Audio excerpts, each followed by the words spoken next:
Imagine a massive, complex global relief effort springing into action.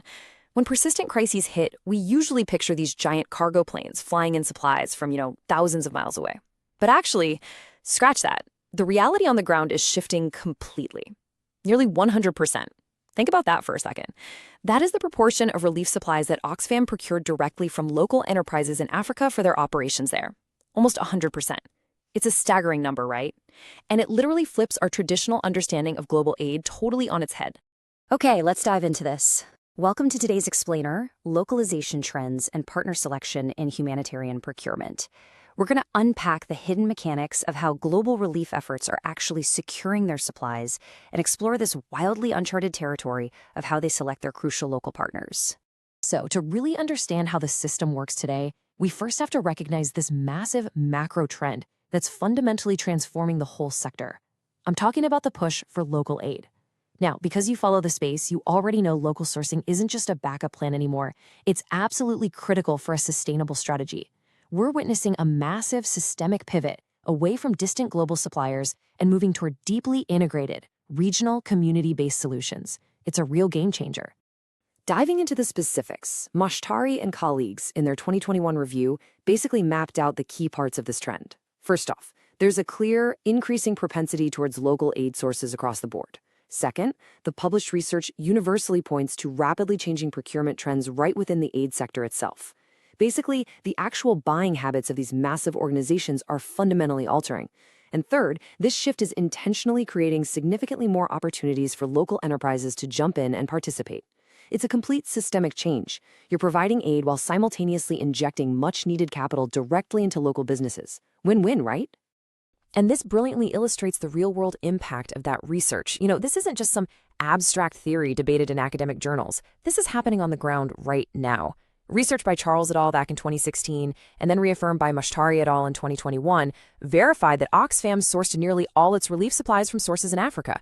When an organization of that sheer magnitude goes almost entirely all in on a localized supply chain, it signals a monumental shift in how global crises are managed.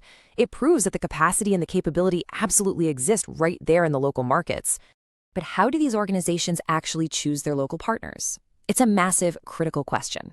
If you're a manager at a global NGO and suddenly you're tasked with buying millions of dollars worth of vital supplies locally, how do you actually pull that off? It's one thing to casually commit to local sourcing, but it's an entirely different beast to sift through hundreds of local vendors in a highly volatile environment.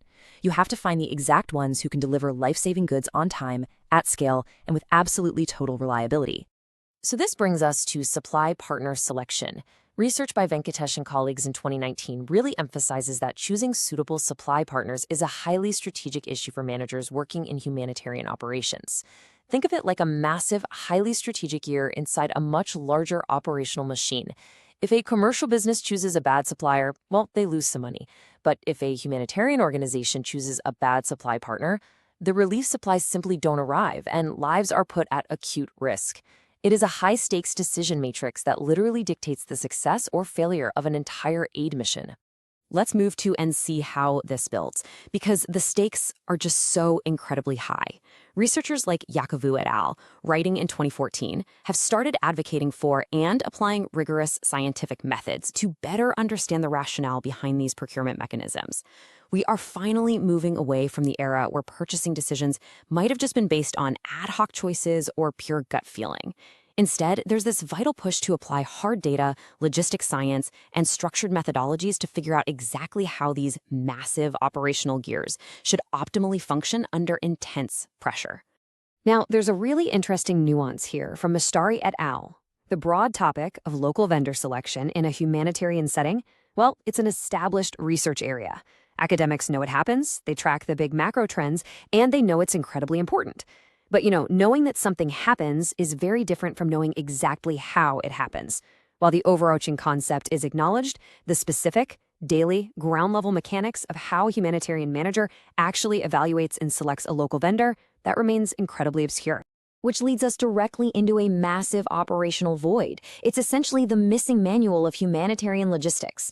This is an enormous research gap. Think about it. We have this massive global push for local sourcing. We have billions of dollars flowing into local economies, and we have managers making literal life or death strategic choices every single day. Yet, when we look for the academic guidance, the rigorously tested frameworks are just the best practices for exactly how to select these supply partners, well, the shelves are surprisingly empty. Now, what's really interesting about this slide is the sheer disparity. It's staggering. Balzac and Ock pointed this out back in 2014. If you want to know how a multinational corporation selects a vendor to manufacture smartphones or stock fast fashion, the libraries are absolutely overflowing with research. Abundant literature exists for commercial supply networks. Yet, flip over to the humanitarian organization's perspective. Incredibly little has been written on supply partner selection. It's wild. We've deeply researched how to effectively stock our local department stores, but we've largely completely neglected researching how to reliably stock disaster zones. And it actually escalates beyond just a lack of general frameworks. It's a complete absence of focus on the actual purchasing mechanisms themselves. Kovacs and Moshtari found this incredibly stark reality. Essentially, none of the available literature focuses on procurement and purchasing in humanitarian settings. None. Despite being the very engine that drives these relief efforts, the academic literature has practically ignored this daily operational reality. The people on the ground doing the incredibly hard work have basically been left to figure it out entirely on their own.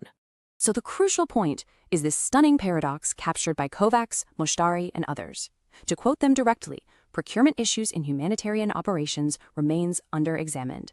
That's the definitive proof, straight from the literature. One of the most vital, expensive, and consequential gears of global aid, the literal buying and securing of relief supplies, is operating with almost no formal academic guidance or scientific scrutiny. We are relying on an entirely under-examined mechanism to do some of the absolute most important work on the planet. Which leaves us with a profound question to consider as we wrap up this explainer. If local partner selection is undeniably strategic to the success of global aid, and if organizations are sourcing nearly 100% of their supplies locally in major regions, why is the humanitarian sector still operating without a playbook? How does such a massive, life-saving global effort continue to function and even grow while the scientific literature completely lags behind? It's a huge gap that absolutely demands our attention, and a mystery that researchers are really only just beginning to solve.